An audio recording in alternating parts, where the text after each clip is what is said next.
So everybody knows I work in the labs, right? So this particular day, I was working in the lab and my coworker came up and talked to me. So I said, hey, well, I've never worked with her individually, but she introduced herself, told me who she was, whatever. And I just so happened to get a call from a client who needed lab work done. So I said, okay, and I got his information, and he let me know he had a kit that needed to be drawn. So I gave him my cost for my service, and we made the appointment for the time for me to come over to draw his blood. So, like I said, she heard me say this. So since she heard me go over the information with the patient, she had came over and she said, so what are you doing? What do you do? And I said, well, I own my own mobile phlebotomy company. So I go out and draw patients' labs at their homes when they don't either want to come to the lab or they have specific tests or box kits that they need to get done and they want to do it at their homes. So I go to their home and I draw their blood, right? So she says, oh, wow, that's cool. That's cool. She said, how long have you been doing that? I said, well, I've owned my own company for the past 3.5 years, but I've been doing mobile phlebotomy travel phlebotomy for the past 16, 17 years. And she was like, oh, wow, I would love to learn how to do that. She said, is that the background you come from? I was like, yep. I just took this gig for right now. Everybody know I lost my mom last year. Well, earlier this year. So instead of me sitting around the house all day pouting and being sad, I went out and got a job. Still running my business part-time, but I wanted to get something a little more full-time work. Does not run my business so much. So, I kind of briefly explained that to her or whatever. And she was like, oh my God, that'd be so cool if you can, let me know. I was like, sure, I can share the places I've gone and people I've worked with. So she further goes on to tell me, she said, I've always wanted to do something like that. And I've never had anybody who actually done it who can actually teach me. I said, well, yeah, I can give you a few pointers, it was easier for me because of, where I started at before I started the actual traveling with the agencies and then starting my own company. She's like, oh, okay, well, I'd love to do that. So fast forward 3 months. I haven't worked with her in the past 3 months. Fast forward. And I get a text from her. And she's like, hey, this is such and such. I just wanted to, call you or text you and see if I can make an appointment with you to go over some stuff with the travel phlebotomy and the mobile phlebotomy.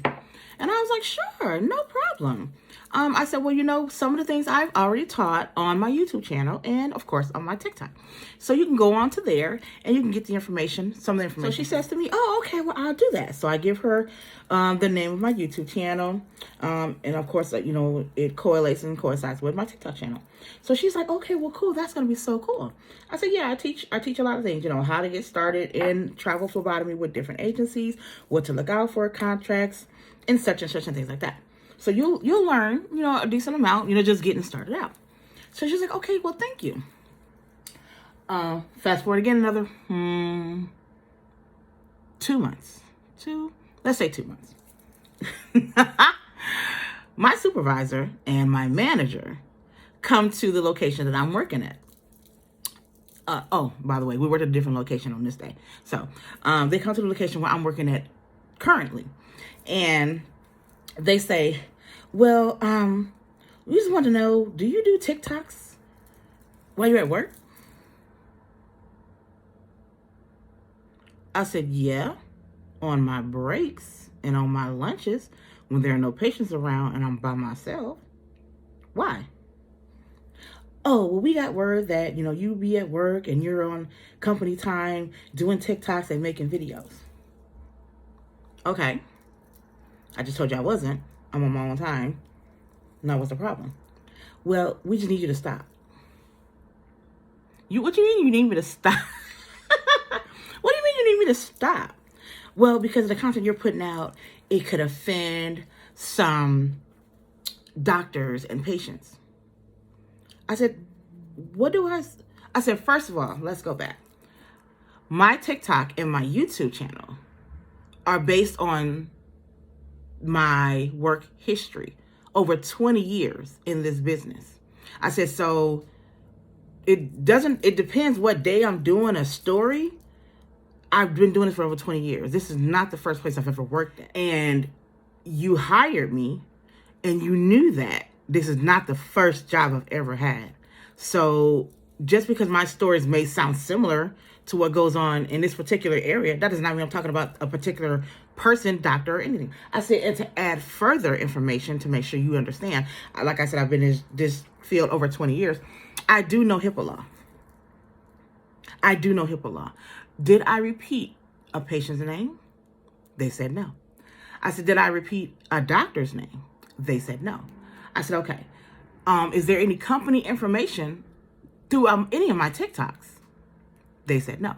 I said, okay. They further go on and pass me the social media rules for the company.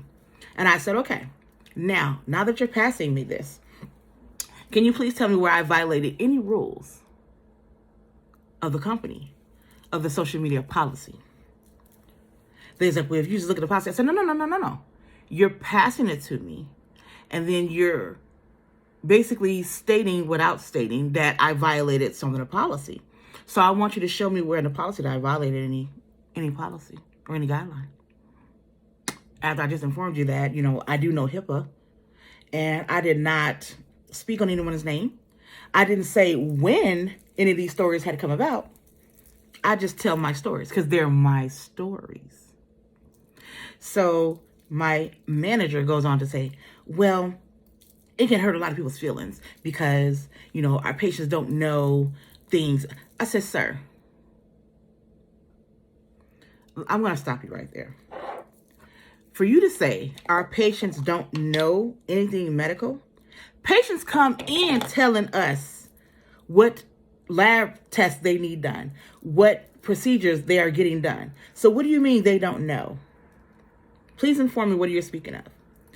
And so my supervisor chimes in and she says, well, it could just hurt the patient's feelings because, they come here and they may have seen one of your TikToks or your YouTube and they may get offended. I said, why would they get offended if I have not spoke of their name or where I'm even working at?